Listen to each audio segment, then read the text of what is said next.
One of the things I think that we don't do as good of a job in education as we could is identifying all the multiple areas of giftedness that our children have. The longer I'm in education, I realize that everybody's gifted at something. Everybody. And everybody needs a little extra grace in some area of their life.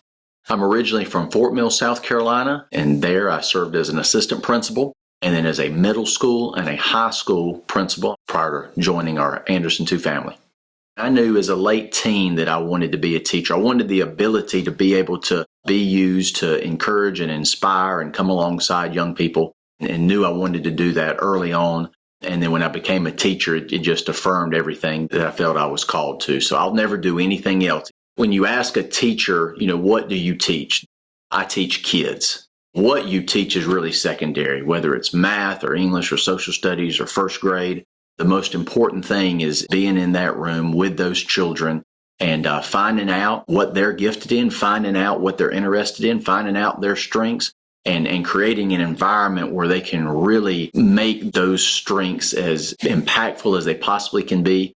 As a teacher, you have to be on every single day. And so those teachers need to be supported. And of course, I'm partial, but I imagine in some job, you may go home and wonder if you really made a difference.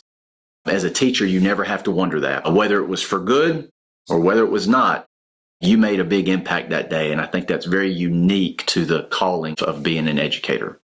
Every class really is a reading class. We just change the books as they go to different classrooms. And so making sure that our students have a very strong literacy foundation, and then also making sure that as we're coming out, hopefully, of this pandemic, getting our students plugged into all the extracurricular activities that they want to be involved in.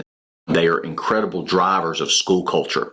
If you have the majority of your student body participating in athletics, fine arts, your big programs here for us, it's FFA, then those students are going to have a more positive experience for school, and then you can leverage that for academic achievement in the classroom. The Career Center that Anderson 2 and Anderson 1 school districts share is really an excellent facility to immediately take a student's interest in something that's in the real world, whether it's manufacturing, whether it is the medical field, marketing, digital arts and design, and immediately equip them with skills where they can go into industry right out of high school. When I saw the opportunity to apply for the superintendency in Anderson 2, one thing that I was struck with and just so impressed with about this community is just the support and pride that they have in their school.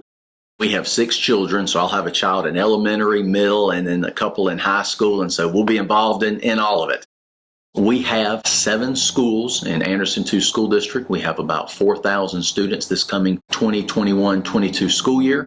We're excited about seeing every one of them. If you see me in the community, I'd love to speak to you and get to know you.